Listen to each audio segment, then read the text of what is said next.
साथियों, आप सभी को नमस्कार। आज हम डीआई की क्लास ले रहे हैं। ये पहली क्लास है डीआई की, डाटा इंटरप्रिटेशन की। बीपीएससी मेंस एग्जाम में जीएस पेपर 1 में 3 सेक्शन होते हैं, जिसमें पहला सेक्शन हिस्ट्री का होता है, दूसरा सेक्शन होता है करंट अफेयर्स का और तीसरा सेक्शन होता है डीआई का। डीआई के जो क्वेश्चन होते हैं, 4 क्वेश्चन होते हैं। 2 खंड में 4 क्वेश्चन बटे होते हैं। पहला खंड मान लीजिए का है, तो उसमें 2 क्वेश्चन होंगे, ए और बी।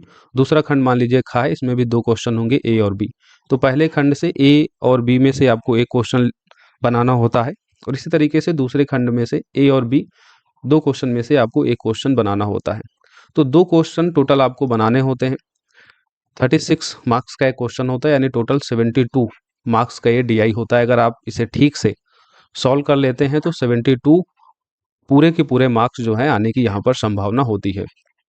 तो बहुत इंपॉर्टेंट हो जाता है आपके सिलेक्शन के लिए, और एक अच्छी रैंक के साथ आपका सिलेक्शन हो, उसमें डीआई का एक बहुत महत्वपूर्ण रोल होता है, क्योंकि ठीक से अगर इसे सॉल्व करते हैं तो 72 के 72 नंबर यहाँ पर लाए जा सकते हैं।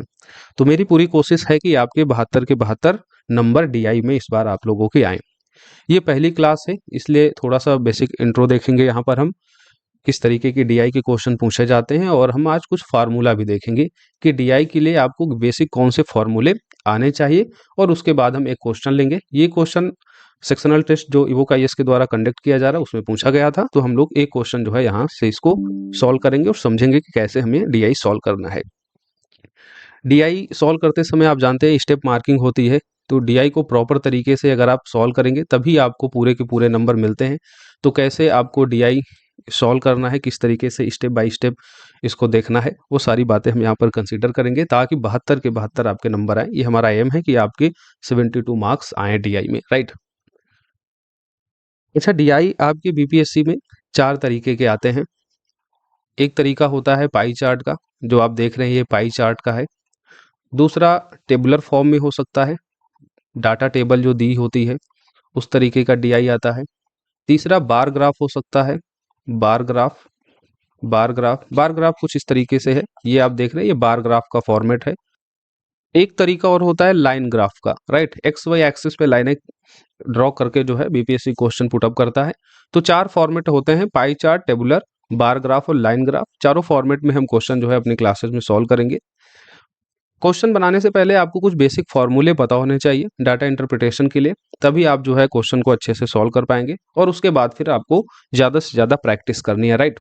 प्रैक्टिस इस तरीके से करनी है कि टाइम फ्रेम के अंदर आप लोग सॉल्व कर पाएं। नहीं होता क्या है कि क्वेश्चन डीआई का कठिन नहीं आता है।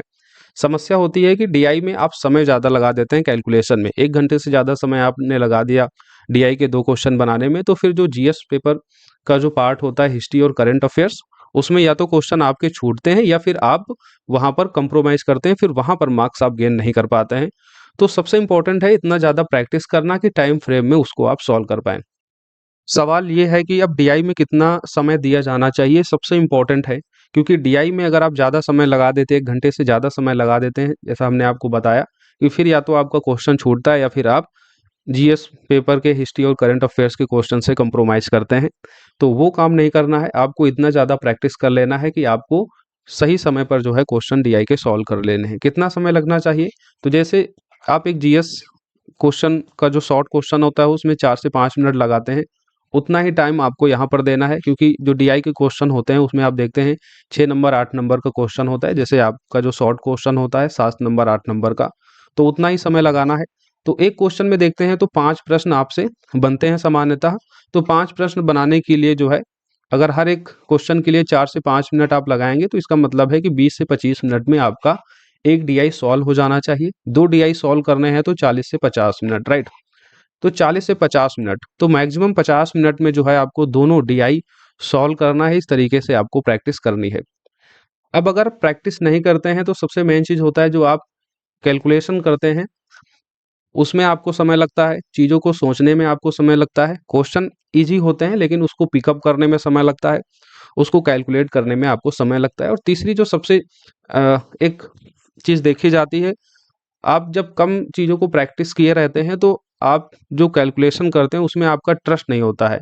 आप उसको बार-बार जो है रीचेक करते हैं। आपने कैलकुलेशन से कोई आंसर निकाला लेकिन आपने ठीक से प्रैक्टिस नहीं की, तो आप जो कैलकुलेशन कर रहे हैं उसमें आपको ट्रस्ट नहीं होता है। फिर से आप जो है कैलकुलेटर पर उसको रीचेक करते हैं उसमें आपका समय बहुत ज़्यादा खराब हो जाता है।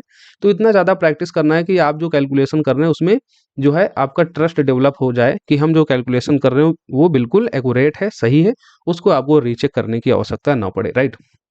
तो ये सब बातें आपको ध्यान रखनी है। तो डीआई को देखने से पहले हम कुछ यहाँ बेसिक फार्मूले पहले देख लेते हैं।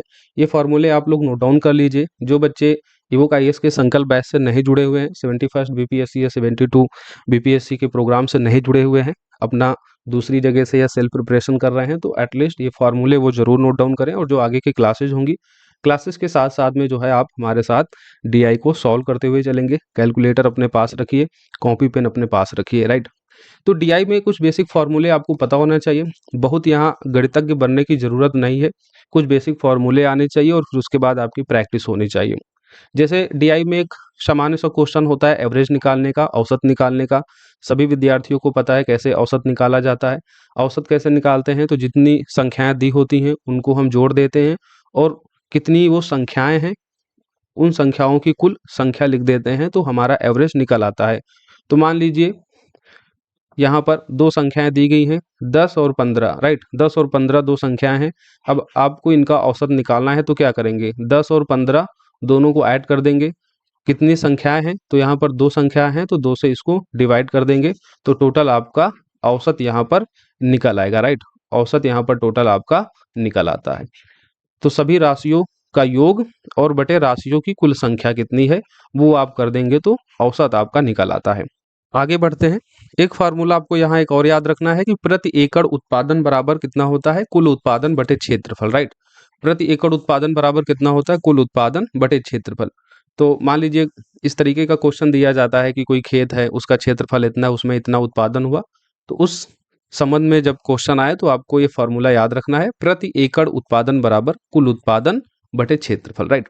आगे बढ़ते हैं हम लोग प्रतिशत। ये बहुत इंपॉर्टेंट है।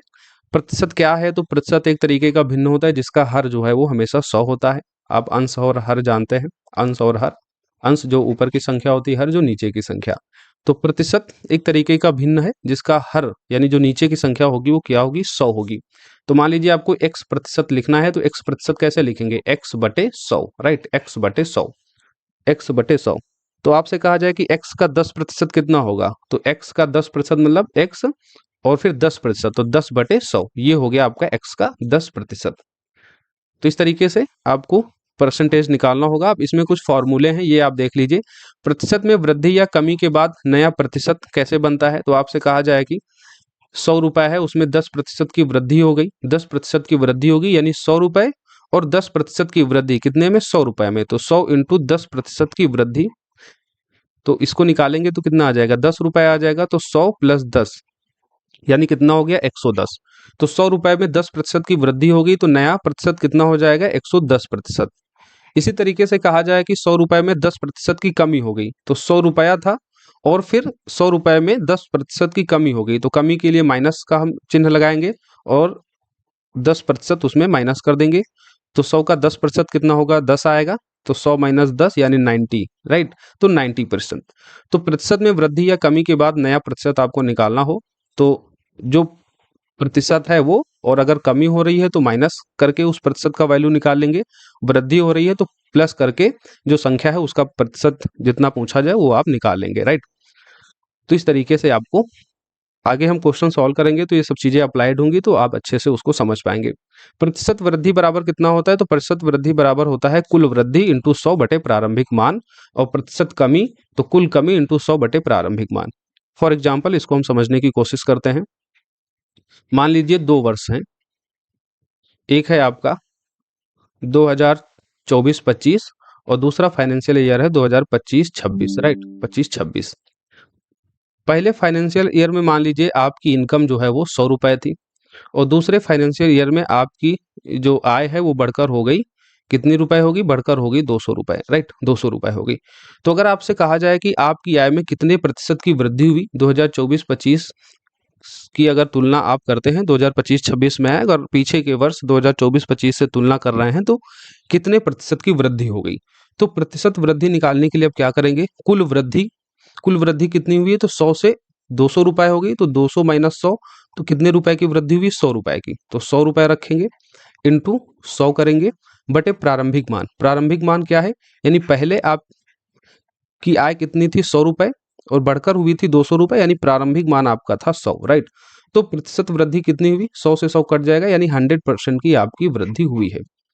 इसी तरीके से अगर मान लीजिए कमी हो रही है, राइट, कमी हो रही है, पहले मान लीजिए 2024-25 में ये 200 रुपए थी और फिर नेक्स्ट ईयर 2025-26 में ये 100 रुपए हो गई, घटकर आपकी इनकम घटकर कितनी हो गई, 100 रुपए हो गई। तो अब कितने प्रतिशत की कमी हुई है ये पूछा जाएगा, तो आप कैसे लिखेंगे, तो कुल कमी, तो पहले थी 200 बाद में हो गई 100, तो कुल कमी कितने की हुई, 100 रुपए की, इंटू 100 बटे प्रारंभिक मान। प्रारंभिक मान कितना है 200, पहले 200 था बाद में 100 हुई, तो बटे क्या करेंगे हम 200 करेंगे, तो कितना आ जाएगा ये 50%, राइट। तो कितने प्रतिशत की कमी हुई, 50% की। यहाँ आप देख सकते हैं 200 का 50% कितना होगा, 200 का 50% कितना होगा, 100 रुपी होगा, राइट, 100 रुपी होगा। देख रहे हैं आप 100 रुपी की यहाँ पर कमी हुई। तो इस तरीके से प्रतिशत वृद्धि प्रतिशत कमी का यह फॉर्मूला आपको याद रखना है। आगे जब हम लोग क्वेश्चन सॉल्व करेंगे तो इस फॉर्मूले को अप्लाई करेंगे, क्योंकि कई बार क्वेश्चन जो है आपको डायरेक्ट इस फॉर्मूला बेस पे देखने को मिलेगा। अब हम आगे बढ़ते हैं और लाभ हानि देखते हैं। ये भी बहुत इंपॉर्टेंट है डाटा इंटरप्रिटेशन में, बीपीएससी मेंस में जो क्वेश्चन आता है वहाँ पर लाभ हानि आपको देखने को मिलती है उन क्वेश्चनों में। तो लाभ हानि में एक तो आपको क्रय मूल्य पता होना चाहिए क्या होता है, विक्रय मूल्य क्या होता है, राइट। यानी लाभ और हानि किस में होती है, जो चीज़ आप खरीदते हैं फिर उसको आप किस रेट में बेच रहे हैं उसी में लाभ और हानि होता है। उसका लागत मूल्य क्या है ये भी आपको पता होना चाहिए। तो क्रय मूल्य क्या होता है, यानी जो कॉस्ट प्राइस, जिस मूल्य पर वस्तु खरीदी जाती है, राइट। यानी किसी मूल्य पर आप जो वस्तु खरीदते हैं उसको कहते हैं क्रय मूल्य, और फिर जिस मूल्य पर आप उस वस्तु को बेचते हैं उसको कहते हैं विक्रय मूल्य, राइट। लाभ कब होता है, लाभ जब होगा जब आप कम दाम में खरीद कर ज्यादा दाम में बेचते हैं, राइट। तो लाभ की स्थिति में हमेशा क्या होता है, सेलिंग प्राइस, यानी जो विक्रय मूल्य होता है वो हमेशा क्रय मूल्य से अधिक होगा। यानी खरीदेंगे कम में, यानी मान लीजिए आपने 10 रुपए में कोई चीज खरीदी है और उसे फिर आपने 12 रुपए में बेच दिया है, तभी तो आपको 2 रुपए का लाभ हो रहा है। अगर आप खरीदेंगे ही 12 रुपए में और उसे बेचेंगे 10 रुपए में, तब लाभ थोड़ो ना होगा, तब तो आपको हानि हो जाएगी। तो हानि कब होगी, हानि तब होती है जब आपका कॉस्ट प्राइस ज्यादा होता है सेलिंग प्राइस से, राइट। इतनी बात आप समझ में आ गई होगी। लागत मूल्य क्या होता है, लागत मूल्य का मतलब होता है जिस खर्च पर कोई वस्तु निर्मित की जाती है, बनाई जाती है, राइट। यानी मान लीजिए 10 रुपए का कोई बिस्किट का पैकेट है, उसको बनाने में जो कास्ट लगती है, मान लीजिए बनाने में उसको 5 रुपए लगा, तो ये बिस्किट की लागत मूल्य है, वो बिस्किट की लागत मूल्य है। फिर किसी ने फैक्ट्री में जो 5 रुपए की लागत से ये बिस्किट बना, अब जब वो बेचेगा किसी को तो वो फैक्ट्री वाला भी कमाएगा। तो मान लीजिए किसी दुकानदार को उसने 8 रुपए का बिस्किट बेच दिया है, अब 8 रुपए का बिस्किट जिसने खरीदा है, अब जब वो कंज्यूमर को बेचेगा तो जो बेचने वाला है वो भी यहाँ से भी प्रॉफिट कमाएगा, कंज्यूमर से भी, तो वो 10 रुपए का जो है बिस्किट बेच के 2 रुपए का यहाँ लाभ कमाएगा, राइट। तो लागत मूल्य का मतलब क्या हो गया, जिस खर्च पर कोई वस्तु निर्मित की जाती है, फिर आगे जिस मूल्य पर कोई वस्तु खरीदता है वो क्रय मूल्य, और फिर जिस पर वो बेचता है वो उसका विक्रय मूल्य होता है। अब यहाँ पर लाभ प्रतिशत और प्रतिशत हानि क्या होती है ये आपको फॉर्मूला पता होना चाहिए, है ना। तो प्रतिशत लाभ बराबर क्या होता है, कुल लाभ इंटू 100 बटे क्रय मूल्य। अच्छा, लाभ और हानि जो हमेशा निकाली जाती है वो क्रय मूल्य पर निकाली जाती है, यानी आपने कितने मूल्य पर उस वस्तु को खरीदा है, उसके बाद आप जिस मूल्य पर उस वस्तु को बेचते हैं वो आपके लिए आप लाभ भी हो सकता है। अगर आपने ज़्यादा का बेचा तो लाभ, अगर खरीदी गए मूल्य से आपने कम का बेचा तो आपके लिए हानि हो जाती है, राइट। तो क्रय मूल्य हमेशा आधार होता है लाभ और हानि के लिए। तो ये बात आपको याद रखना है कि लाभ और हानि हमेशा क्रय मूल्य पर निकाला जाता है। तो प्रतिशत लाभ बराबर क्या हो गया, कुल लाभ इंटू 100 बटे क्रय मूल्य, और प्रतिशत हानि बराबर क्या हो जाता है, कुल हानि इंटू 100 बटे क्रय मूल्य। अब इसको और हम आसान भाषा में समझने की कोशिश करते हैं। मान लीजिए आपने कोई वस्तु जो है वो 80 रुपए की खरीदी, 80 रुपए की आपने कोई वस्तु खरीदी, यानी आपका जो कॉस्ट प्राइस है, क्रय मूल्य वो कितना है, 80 रुपए है, और फिर आगे आपने उसको 100 रुपए में बेच दी, यानी सेलिंग प्राइस क्या है आपका 100 रुपए। तो यहाँ आप देख रहे हैं 80 रुपए की खरीदी और 100 रुपए में बेच दिया है, इसका मतलब आपको लाभ कितने हुआ, 20 रुपए का। तो अगर आपसे यहाँ पर प्रतिशत लाभ निकालने के लिए कहा जाएगा तो आप अब इस फॉर्मूले को यहाँ पर लागू करेंगे। कुल लाभ कितना हो रहा है इसमें, 20 रुपए का, तो 20 इंटू 100, क्रय मूल्य कितना है, कितने रुपए में वस्तु खरीदी थी, तो 80 में, तो नीचे 80 से हम डिवाइड कर देंगे, 20 चौक 80, और फिर इसको हम काटेंगे तो कितना आ जाएगा ये 25 चौको 100, यानी आपको कितने प्रतिशत का लाभ हुआ? 25% का। इसी तरीके से हानि वाले केस में हम देख सकते हैं, मान लीजिए आपने अब यहाँ 100 रुपए की वस्तु खरीदी है, बेचा उसे आपने कितना? 80 रुपए का, तो यहाँ पर आपको क्या हो रही है? हानि हो रही है। जब कॉस्ट प्राइस सेलिंग प्राइस से ज़्यादा हो तो वहाँ पर हानि होगी, तो यहाँ पर भी कितनी? 20 रुपए की हानि हो रही है, तो हानि वाला मूल्य वो इंटू 100 बटे कितने रुपए में आपने खरीदा था। हमेशा जो आधार होगा वो क्रय मूल्य होगा। कितने में खरीदा था आपने? आपने खरीदा था 100 रुपए में, राइट। कॉस्ट प्राइस आपकी की थी 100 रुपए, तो इसको आप देख लेंगे कितना आ जाएगा? 20 500 फिर 5 दूनी 10, यानी 20% का यहाँ पर आपको क्या हुआ? नुकसान हुआ। तो इस तरीके से आपको प्रतिशत लाभ और प्रतिशत हानि वाला फॉर्मूला पता होना चाहिए। तो ये आपको नोट डाउन कर लेना है, याद करना है। अब आगे हम बढ़ते हैं बाजार मूल्य या अंकित मूल्य। बाजार मूल्य या अंकित मूल्य क्या होता है? Market price. जो आप सामान खरीदते हैं, सामान खरीदते समय जो आप प्राइस देखते हैं ना कि अच्छा इतना रुपए लिखा हुआ है, वो एक्चुअली उसका मार्केट प्राइस होता है। और हमेशा आप दुकानदार से कहते हैं कि भैया इसमें कुछ छूट दीजिए, राइट, तो वो छूट देता है। तो छूट हमेशा किस में दी जाती है? जो मार्केट प्राइस होता है, सामान पर जो मूल्य लिखा होता है उसी पर हमेशा आपको क्या मिलती है? छूट मिलती है। मान लीजिए 80 रुपए की कोई वस्तु दुकानदार खरीदता है और पैकेट पर जो है 100 रुपए उस पर मार्केट प्राइस लिखा हुआ है। मार्केट प्राइस हमेशा जो है ज़्यादा ही लिखी जाती है ताकि दुकानदारों को लाभ हो, फिर आगे उस मार्केट प्राइस पर लोगों को छूट देकर जो है वो वस्तु बेची जाती है, राइट। तो मान लीजिए 80 रुपए की कोई वस्तु दुकानदार खरीदता है जिसमें 100 रुपए जो है अंकित मूल्य पड़ा हुआ है, यानी उस वस्तु पर 100 रुपए का एमआरपी पड़ा हुआ है। आगे दुकानदार जो है उसे 90 रुपए की बेच देता है। इसका मतलब क्या हुआ? 100 रुपए की एमआरपी है, 90 रुपए का जो है वो बेच रहा है, 90 रुपए का बेच रहा है, इसका मतलब कितनी की छूट दे रहा है? 10 रुपए की छूट दे रहा है। तो डिस्काउंट यानी जो छूट होता है वो हमेशा बाजार मूल्य पर निकाला जाता है। बाजार मूल्य माइनस विक्रय मूल्य। तो बाजार मूल्य जो आपका एमआरपी है, उस बाजार मूल्य में जितने रुपए के आप सामान बेच रहे हैं वो विक्रय मूल्य घटा देते हैं, तो आपका छूट यानी डिस्काउंट निकाल आता है। छूट प्रतिशत निकालना हो तो छूट बटे बाजार मूल्य इंटू 100 कर देंगे, तो छूट का परसेंटेज निकल आएगा, राइट। इस फॉर्मूले को आप यहाँ अप्लाई कर सकते हैं इसी क्वेश्चन पर कि हमने 100 रुपए की एमआरपी पर उसे 10 रुपए का डिस्काउंट देकर 90 रुपए में बेचा, तो उसका छूट प्रतिशत कितना होगा? तो छूट कितने की दी हमने? 10 रुपए की। एमआरपी कितने की थी? 100 रुपए की, इंटू 100 कितना आ जाएगा? ये 10%। तो छूट प्रतिशत क्या होगा यहाँ पर? इसका 10% हो जाएगा, राइट। तो ये सब बातें आपको याद रखनी है। अब हम आगे बढ़ते हैं, भिन्न देखते हैं। भिन्न क्या होता है? भिन्न को हम अंश और हर के फॉर्मेट में लिखते हैं। अंश वो होता है जो पूछा गया मान होता है, और हर क्या होता है? जो कुल वैल्यू होती है। जैसे मान लीजिए 1/4 है ना, 1/4 या 2/3, ये सब क्या है? ये भिन्न फॉर्मेट में लिखे गए मान है। अब जैसे यहाँ पर है 1/4 यानी 1/4। अब अगर भिन्न से प्रतिशत में जाना हो तो क्या करते हैं? 100 से गुणा कर देते हैं। जैसे 1/4 ये भिन्न है, इसको प्रतिशत में बदलना है तो 100 से गुणा कर दो, तो कितना हो जाएगा? ये 25% हो जाएगा। अब अगर हमें प्रतिशत से भिन्न में आना है तो 100 से भाग कर देना है। अब 25% लिखा है, अब इसको भिन्न में बदलना है तो इसको 100 से भाग कर दो, कितना आ जाएगा? 25 चौको 100, 1/4।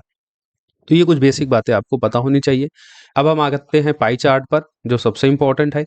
पाई चार्ट एक ये वृत्त होता है। आप जानते हैं वृत्त का जो कोण होता है वो टोटल 360 डिग्री का होता है ना। इसको अगर 4 भागों में हम बांटेंगे तो ये 90 डिग्री का कोण, ये 90 डिग्री का कोण, ये 90 डिग्री और ये 90 डिग्री, और चारों को जोड़ देंगे तो 360 डिग्री।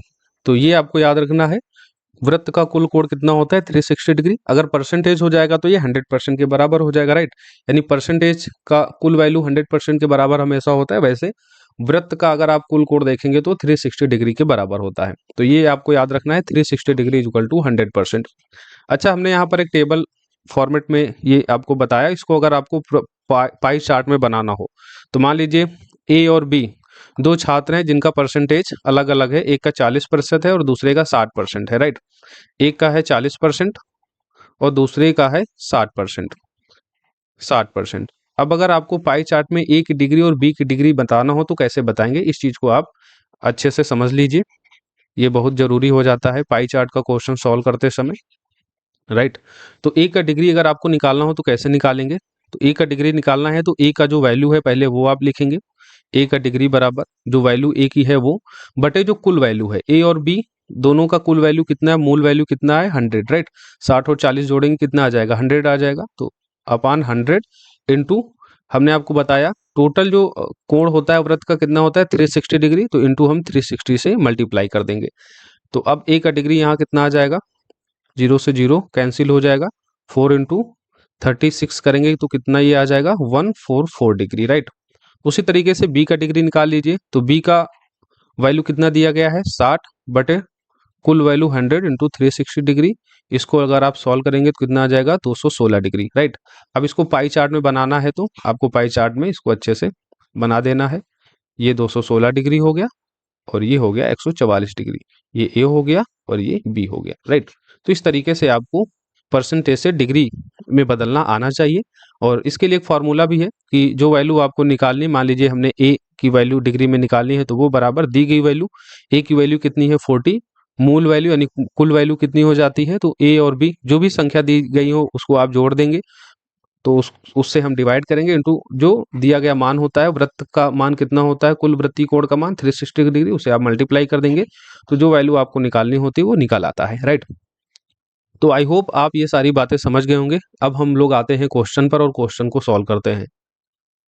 जो विद्यार्थी संकल्प बैच 2.0 रिवीजन बैच से जुड़ना चाहते हैं वो जुड़ सकते हैं। 71st बीपीएससी मेंस के लिए अभी भी समय है। यहाँ पर आपको कंप्लीट सभी विषयों के notes, GS paper 1, GS paper 2, current affair जिसमें शामिल होगा, डीआई शामिल होगा, उसके अलावा एसी का भी आपको स्टडी मटेरियल दिया जाएगा, तो कंप्लीट नोट्स, उसके अलावा 9 sectional test, 3 full length test, test के मॉडल आंसर और आपकी कॉपी को चेक किया जाएगा, सारी बातें शामिल हैं। फीस स्ट्रक्चर दिया गया, आप लोग देख लीजिए। जुड़ने के लिए आप जुड़ सकते हैं। ये क्वेरी नंबर है 6306473800, इस पर आप कांटेक्ट करके इस संबंध में पूछ सकते हैं। जुड़ने का एक सिंपल प्रोसेस है, ये आपको एक क्यूआर दिख रहा होगा, यहाँ पर जो फी स्ट्रक्चर दिया गया है वो आप फी सबमिट कर देंगे। फी सबमिट करने पर 6306473800 पर अपना पेमेंट स्क्रीनशॉट भेज देंगे तो आपको संबंधित बैच में ऐड कर दिया जाएगा। 72 का भी PT cum mains batch start हो गया है, तो उसके संबंध में भी आप यहाँ पर कांटेक्ट करके जानकारी ले सकते हैं। टेलीग्राम का लिंक डिस्क्रिप्शन बॉक्स में है, कमेंट में भी उसे पिन कर दिया जाएगा। नहीं तो आप टेलीग्राम पर जाइए, ईवो का ये सर्च कीजिए, टेलीग्राम को जरूर ज्वाइन कर लें, वहाँ पर आपको संबंधित बैचेस की जानकारी मिल जाएगी। चलिए अब हम लोग डीआई का एक क्वेश्चन सॉल्व करते हैं जो आपको हमने अपने सेक्शनल टेस्ट में दिया था। ये पाई चार्ट का एक क्वेश्चन है, इस क्वेश्चन को सॉल्व करेंगे आज ही, राइट। कॉपी पेन लेकर बैठिए और आपके पास कैलकुलेटर होना चाहिए, कैलकुलेटर एग्जाम हॉल में अलाउ होता है। चलिए सबसे पहले यहाँ पर ये कंप्यूटर के निर्माण पर जो है कुछ मदें दी गई है कि एक कंप्यूटर बनाया गया है जिसमें सॉफ्टवेयर पर 22.5% का खर्च किया गया है, रिसर्च डेवलपमेंट पर 22% का, मशीनरी पर 12.5% का, हार्डवेयर पर 25.5% और विविध पर जो अन्य सामानें हैं विभिन्न है उन पर 17.5%। ये सब मिलाकर जो है एक कंप्यूटर आपका बनाया गया है, ये सब मिलाकर आपका एक कंप्यूटर बनाया गया है, राइट। तो ये टोटल वैल्यू कितनी है 300% की। सबको जोड़ेंगे 22.5, 22, 12.5, 25.5, 17.5%, ये सब जोड़ेंगे तो 100% आएगा। और वृत्त का कुल कोण कितना होगा 360 डिग्री के, राइट। ये बात आपको पता होनी चाहिए, जहन में होनी चाहिए। चलिए पहला क्वेश्चन हम लोग सॉल्व करते हैं। कंप्यूटर का लागत मूल्य क्या है, कंप्यूटर का लागत मूल्य क्या है ये निकालना है। रिसर्च डेवलपमेंट मशीनरी शुल्क की लागत 127.5 दी गई है, तो 22% प्लस 12.5%, 22% रिसर्च डेवलपमेंट की और प्लस 12.5% मशीनरी शुल्क की लागत कितनी है 127.5 रुपए की, राइट, 5 रुपए की। तो 22 और 12.5 जोड़ेंगे तो कितना आ जाएगा 34.5% की, कितनी है ये 127.5। अब हमको निकालना है कंप्यूटर की लागत मूल्य। तो कंप्यूटर की लागत मूल्य कितना है, तो कंप्यूटर का टोटल कितना है, कंप्यूटर 100% के बराबर है, कंप्यूटर का जो कुल लागत मूल्य है वो 100% के बराबर है।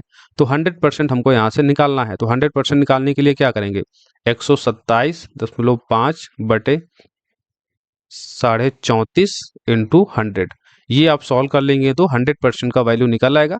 और 100% की वैल्यू ही क्या है कंप्यूटर की कुल लागत मूल्य है। तो ये आप सॉल्व करेंगे तो कितना आ जाएगा, कैलकुलेटर से सॉल्व करेंगे तो 369.56 रुपीज, राइट। अब इसी को हमको जो है सिस्टमैटिक ढंग से लिखकर जो है सॉल्व करना होगा।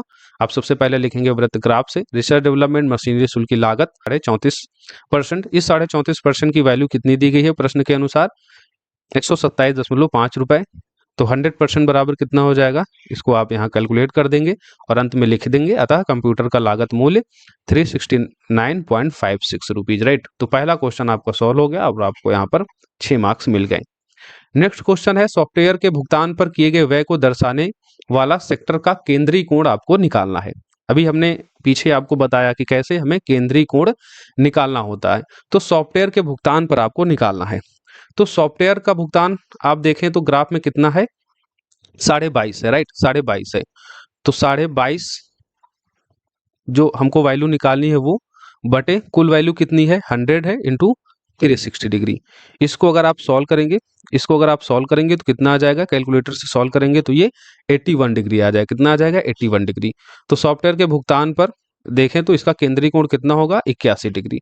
तो अगर चीजें आप समझते हैं तो आसानी से इसको निकाल लेंगे, राइट। अब इसी को अगर आपको ठीक से लिखना हो तो क्या लिखेंगे, सॉफ्टवेयर के भुगतान पर व्यय कितना है, 22.5%, राइट।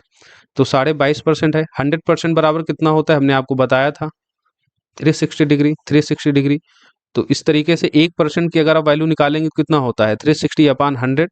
तो 22.5% का कितना हो जाएगा, 360/100 इंटू 22.5। इसको सॉल्व करेंगे तो 81 डिग्री आ जाएगा, राइट। पीछे भी हमने आपको फॉर्मूला बताया था, उस फॉर्मूला पर भी अगर आप सॉल्व करेंगे तब भी आप इसको आसानी से निकाल लेंगे, है ना। नेक्स्ट क्वेश्चन देखते हैं, कंप्यूटर का अंकित मूल्य उसके लागत मूल्य से 24% अधिक है। यदि कंप्यूटर का अंकित मूल्य 248 रुपए है तो कंप्यूटर की एक इकाई में प्रयुक्त रिसर्च डेवलपमेंट का लागत मूल्य क्या होगा। देखिए अब इसको बहुत ही आसानी से समझिए। पीछे अगर आपने चीजों को ठीक से समझ लिया तो कितना आसान हो जाएगा ये क्वेश्चन। देखिए कंप्यूटर का अंकित मूल्य उसके लागत मूल्य से 24% अधिक है।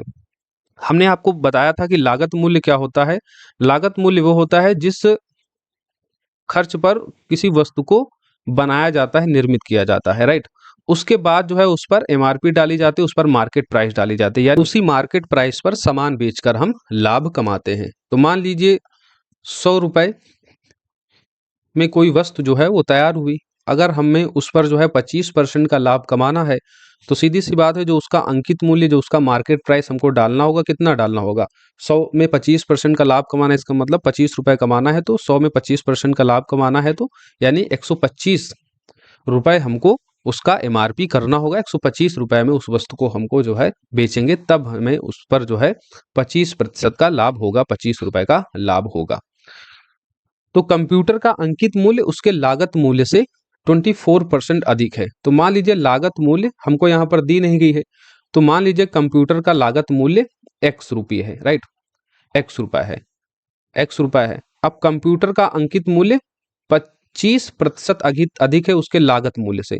तो अब अगर हम यहाँ पर कंप्यूटर का अंकित मूल्य निकालें, कंप्यूटर का मार्केट प्राइस निकालें, तो लागत मूल्य से 24% अधिक है। तो लागत मूल्य x है और उसका 24% अधिक है, यानी x का 24%, उसमें क्या करेंगे, ऐड कर देंगे। हमने अभी पीछे बताया कि जब हमें वृद्धि और कमी प्रतिशत निकालनी होती है तो क्या करते हैं वो हमने पीछे आपको फॉर्मूला बताया, राइट। वही यहाँ पर आपको अप्लाई करना है। तो ये कितना हो जाएगा अंकित मूल्य कंप्यूटर का, ये हो जाएगा 100x प्लस 24x/100 यानी 124x/100। 124x/100 की वैल्यू जो क्वेश्चन में दी गई है वो कितनी दी गई है, ये दी गई है 248 रुपए। कंप्यूटर का अंकित मूल्य कितना दिया गया है, 248 रुपए, राइट। तो 124x/100 इंटू कितना दिया गया है, 248 रुपए। तो यहाँ पर x का वैल्यू निकाल लेंगे। तो x का वैल्यू है क्या, x बेसिकली हमने कंप्यूटर की लागत वैल्यू मानी है, राइट, 248। इसको अगर आप सॉल्व करेंगे तो ये कितना आ जाएगा, ये आ जाएगा x बराबर आ जाएगा ये 200 रुपीज, राइट, 200 रुपीज आ जाएगा। तो कंप्यूटर का लागत मूल्य कितना है, 200 रुपए, कितना है, 200 रुपए, राइट। कंप्यूटर का लागत मूल्य कितना है, 200 रुपए। अब हमको निकालना क्या है, हमको निकालना है रिसर्च डेवलपमेंट का लागत मूल्य क्या है। तो यानी 100% की वैल्यू कितनी निकाल आई, कंप्यूटर का लागत मूल्य 100% की वैल्यू कितनी निकाल आई, 200 रुपए निकाल आई। तो रिसर्च डेवलपमेंट का हमको निकालना है लागत मूल्य, रिसर्च डेवलपमेंट का है क्या, 22%। तो अगर 100 रुपीज बराबर 200 है, 100% बराबर 200 है, तो 22% बराबर कितना हो जाएगा, 200/100 इंटू 22, राइट। अब इसको आप सॉल्व करेंगे तो कितना आ जाएगा, 22 दूना 44, राइट। तो रिसर्च डेवलपमेंट का जो लागत मूल्य है वो कितना है, 44 रुपए, 44 रुपए। इस तरीके से आपको इसको सॉल्व करना है। अब सिस्टमैटिक वे में कैसे आप स्टेप बाय स्टेप लिखेंगे, तो माना कंप्यूटर का लागत मूल्य x रुपया है, तो कंप्यूटर का अंकित मूल्य आपको यहाँ पर दिया गया है क्वेश्चन में 248 रुपए, जो लागत मूल्य से 24% अधिक है।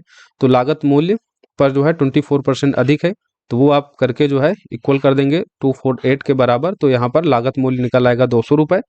लागत मूल्य कंप्यूटर का निकाला है 200 रुपए, तो कंप्यूटर का लागत मूल्य मतलब 100% के बराबर ये निकाला है 200 रुपए। तो हमको रिसर्च डेवलपमेंट का लागत मूल्य निकालना था। रिसर्च डेवलपमेंट का आप देखें ऊपर क्वेश्चन में तो 22% है, तो 22% की वैल्यू आपको बेसिकली निकालनी थी। तो ये कितना हो जाएगा, 44 रुपए निकल कर आ गया, राइट। तो इस तरीके से आपको ये क्वेश्चन स्टेप बाय स्टेप लिखकर सॉल्व करना था। ये 8 मार्क्स का क्वेश्चन आपका सॉल्व हो गया। नेक्स्ट बढ़ते हैं। अगला क्वेश्चन है, यदि उत्पादक का लाभ 25% है और कंप्यूटर का अंकित मूल्य 375 है, राइट, 375 है, तो इस पर विभिन्न शुल्क के रूप में कितनी रकम खर्च की गई है। विभिन्न शुल्क मतलब ये जो विविध मद है उस पर आपसे ये क्वेश्चन पूछ रहा है, कितनी जो है राशि खत्म की गई है। फिर से इसको उसी तरीके से सॉल्व करना है। कंप्यूटर का अंकित मूल्य दिया गया है, राइट, कंप्यूटर का अंकित मूल्य दिया गया है 375 रुपए। तो लागत मूल्य यहाँ भी नहीं दी गई है, तो लागत मूल्य फिर से मान लीजिए एक्स है, राइट। कंप्यूटर का लागत मूल्य क्या है, एक्स रुपए है। अच्छा, लागत मूल्य पर हम अगर 25% ज्यादा बढ़ाकर उसका एमआरपी लिखेंगे तब उसको क्या होगा, 25% का लाभ होगा। तो उत्पादक का लाभ 25% है, इसका मतलब अब कंप्यूटर का अंकित मूल्य कितना होगा, एक्स का 25% इसमें आपको ऐड करना होगा, राइट। तो 100x प्लस 25x अपान 100, ये कितना हो जाएगा, 125x अपान 100। इसकी वैल्यू कितनी दी गई है, 275 रुपए। कितनी दी गई है, सॉरी 375 रुपए। अब यहाँ से आपको x का वैल्यू निकाल लेना है। x का वैल्यू यहाँ पर आप निकालेंगे तो कितना आ जाएगा, 300। कितना आ जाएगा, 300। यानी जो कंप्यूटर की लागत वैल्यू है जिसे हमने x माना था, इसकी वैल्यू कितनी है, 300, राइट। यानी 100% बराबर कितना हो गया, 100% जो कंप्यूटर की लागत वैल्यू है किसके बराबर है, 300 रुपए की। अब हमको निकालना क्या है, हमको निकालना है विविध शुल्क के रूप में कितनी राशि खत्म की गई है। तो विविध शुल्क का यहाँ पर परसेंट कितना दिया गया है, 17.5%। तो 100% बराबर 300 रुपए, तो 17.5% का आपको यहाँ पर वैल्यू निकाल लेना है। 300 अपान 100, और जो वैल्यू निकालनी है इनटू इससे हम मल्टीप्लाई करेंगे। तो ये आप निकालेंगे, इसको सॉल्व करेंगे तो कितना आ जाएगा, ये 52.5 रुपीज, राइट। तो विविध शुल्क के रूप में कितनी राशि खत्म की गई है, 52.5 रुपीज। तो अब हमको इसी तरीके से सिस्टमैटिक ढंग से इसको लिखकर सॉल्व कर लेना है। कंप्यूटर का लागत मूल्य मान लेना है x रुपया है, अंकित मूल्य क्या हो जाएगा, तो 25% लाभ हो रहा है, तो लागत मूल्य में 25% इसका ऐड कर देंगे।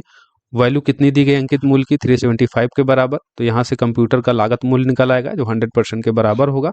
विविध शुल्क पर कितनी राशि खत्म की गई है, विविध शुल्क पर देखेंगे तो ग्राफ से 17.5% की राशि खत्म की गई है। तो 100% बराबर 300, तो 17.5% बराबर कितना हो जाएगा, 52.5 रुपये। इसको सॉल्व करेंगे तो इस तरीके से ये क्वेश्चन आपका सॉल्व हो जाता है। आगे देखते हैं, लास्ट क्वेश्चन है इस पाई चार्ट का। यदि एक इकाई का मशीनरी शुल्क 95 रुपए है, मशीनरी शुल्क दिया गया है आपको कितना है, 12.5% ग्राफ में। तो 12.5% की वैल्यू आपको कितनी दी गई यहाँ पर, 95 रुपये, राइट। और अंकित मूल्य लागत मूल्य से 25% अधिक है, तो कंप्यूटर का अंकित मूल्य कितना होगा, कंप्यूटर का अंकित मूल्य कितना होगा। फिर से आपको उसी तरीके से इसको सॉल्व करना है, इसमें भी कुछ नहीं है। मशीनरी शुल्क दिया गया है ग्राफ में 12.5%, प्रश्न में दिया गया है ये 95 के बराबर है, 95 रुपीज के बराबर है। तो 12.5% बराबर कितना है, ये 95 रुपए। तो यहाँ पर अगर आप 100% निकालेंगे तो कितना हो जाएगा, 100% बराबर निकालेंगे तो कितना हो जाएगा, 95 अपान 12.5 इंटू 100, राइट। इसको अगर आप सॉल्व करेंगे तो ये कितना आ जाएगा, 760 रुपीज, राइट। तो 100% की वैल्यू कितनी है, 760 रुपीज हो जाएगी। 12.5% बराबर 95, तो 100% बराबर निकालेंगे तो 760 रुपए। 100% जो हम जानते हैं ये कंप्यूटर की कुल लागत मूल्य है। तो कंप्यूटर का कुल लागत मूल्य कितना आ गया यहाँ से, 760 रुपए। अब यहाँ पर दिया गया है कि अंकित मूल्य लागत मूल्य से 25% अधिक है। तो अंकित मूल्य बताना है। तो लागत मूल्य अगर 760 रुपए निकल के आई, 760 रुपए निकल के आई और बता रहा है कि ये जो अंकित मूल्य कंप्यूटर का दिया गया है वो लागत मूल्य से 25% क्या है, अधिक है। तो लागत मूल्य में हमें 25% ऐड कर देना है। तो 760 का 25% निकालेंगे और लागत मूल्य जो दी गई है 760 उसमें हम ऐड कर देंगे। तो यहाँ से हम इसको सॉल्व करेंगे तो कितना आ जाएगा, 25 चौको 100, 4 का नम 4, 4 नहीं 36 और ये 0, यानी 760 का 25% कितना आ जाएगा, 190। तो 760 में 190 ऐड कर देंगे तो हमें यहाँ पर कंप्यूटर का अंकित मूल्य पता हो जाएगा। कितना आ जाएगा ये, 950 रुपए, 950 रुपए, राइट। तो ये क्वेश्चन भी सॉल्व हो जाता है। कैसे हमें लिखकर सॉल्व करना है, तो लिख देंगे ग्राफ से। मशीनरी शुल्क दिया गया है 12.5%, प्रश्न में दिया गया है 12.5% की वैल्यू 95 रुपए। तो 100% की वैल्यू यानी जो कंप्यूटर का लागत मूल्य है उस वो अगर आप निकालेंगे तो कितना आ जाएगा, 760 रुपए। कंप्यूटर का अभीष्ट अंकित मूल्य 25% अधिक है लागत मूल्य से, तो 760 प्लस 760 का 25% ऐड कर देंगे तो कितना आ जाएगा कंप्यूटर का अंकित मूल्य, 950 रुपए। इस तरीके से ये जो पाई चार्ट दिया गया था आपको टेस्ट में, इसके सारे क्वेश्चन हमने एक एक करके सॉल्व कर लिए हैं। जो बच्चे EVOK-IS से नहीं जुड़े हैं तो आप इसका एक बार स्क्रीनशॉट ले लीजिए और इन क्वेश्चनों को जो है आप सॉल्व कीजिए, इन क्वेश्चनों को आप सॉल्व कीजिए। कहीं भी दिक्कत हो तो फिर से एक बार वीडियो क्लासेस को आप देखिए, राइट। आगे मिलेंगे हम नेक्स्ट क्लास में। धन्यवाद। और अगर आप पहली बार क्लास में विजिट किए हैं EVOK-IS के यूट्यूब प्लेटफॉर्म पर तो इसे सब्सक्राइब जरूर कर लें ताकि क्लासेज आपको लगातार मिलती रहें। टेलीग्राम का लिंक डिस्क्रिप्शन बॉक्स में ऐड है, कमेंट में पिन है, तो वहाँ से आप टेलीग्राम जरूर ज्वाइन करके रखें।